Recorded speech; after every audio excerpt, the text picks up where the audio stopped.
सिद्धि की शादी के बाद वो ससुराल चली जाती है। पीछे रह जाती है भाभी रानी। सिद्धि के ससुराल जाते ही भाभी कहती है, अरे वाह जी वाह, सारे कपड़े मेरे। हाय रे पैंट, अरे वाह वाह, मजा आ जाएगा। अरे ये सिद्धि की अलमारी के सामने खड़े होकर क्या बड़बड़ा रही है? जा जाकर देख मेहमानों को विदाई की मिठाई मिली कि नहीं।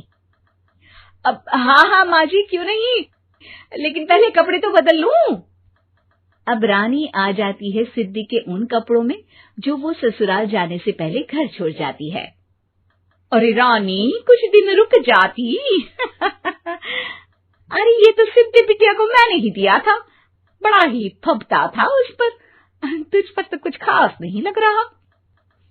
अब वो ना मेरे सारे कपड़े गीले थे तो सोचा पहन लूं।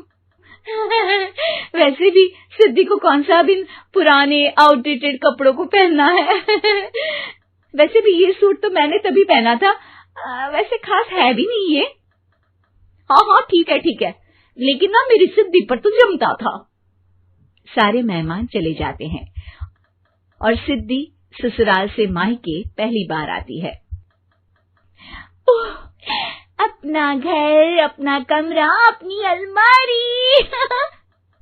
ये बोलकर जैसे ही सिद्धि अलमारी खोलती है तो सामने उसके कपड़ों की जगह कुछ और ही रखा होता है। माँ, ओ माँ, जरा कमरे में तो आना। सास और रानी वहां पहुंच जाते हैं। रानी ने पहनी होती है सिद्धि की जींस और टी शर्ट। अरे भाभी, ये क्या? ये तो मेरी बड़ी ही महंगी टी शर्ट है, इसे आपने घर में क्यों पहनी है? अरे बहुत मिलती है दीदी ये चौक की मार्केट में, 150 में। ओ भाभी प्लीज, ये एरोपोस्टल है, 2000 की एक टी शर्ट। ओहो, 2000 में तो दीदी 4 साड़ी आ जाए। अब क्या बोलूं? भाभी, ये मेरी अलमारी में छोटू के कपड़े, तो मेरे कपड़े कहाँ हैं? मेरी अलमारी में? अब दीदी आपको कौन से पुराने कपड़े पहनने थे?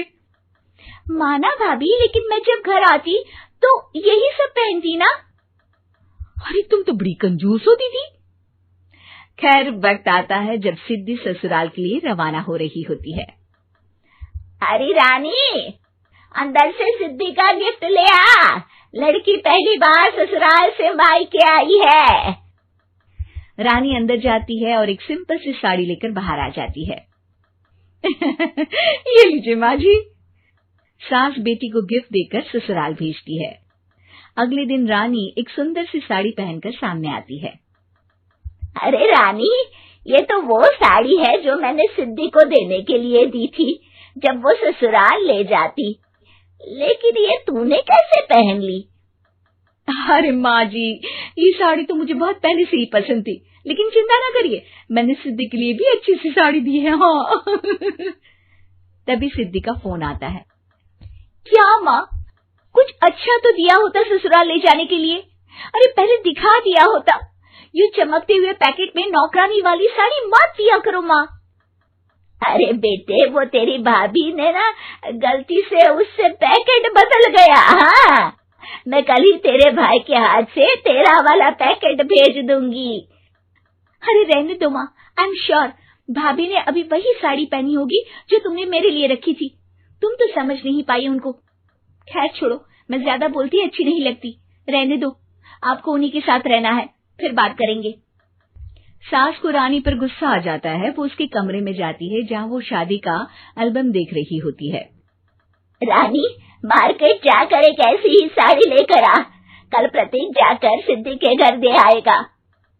अरे क्यों माँ जी, कितनी साड़ी देनी है दीदी को? यहाँ कोई सेल लगी है क्या?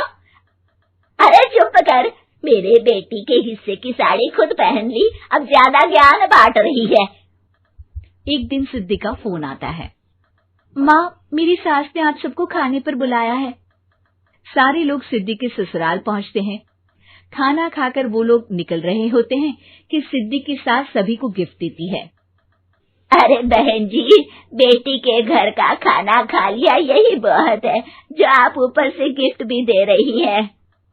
अरे बहन जी, आप भी कहाँ इन बातों पर विश्वास कर रही हैं। सास सभी को गिफ्ट देती है, लेकिन रानी को जो साड़ी देती है वो अजीब सी हरे रंग की लाल रंग के बड़ी छाप वाली होती है। अरे छी, ये कौन पहनेगा?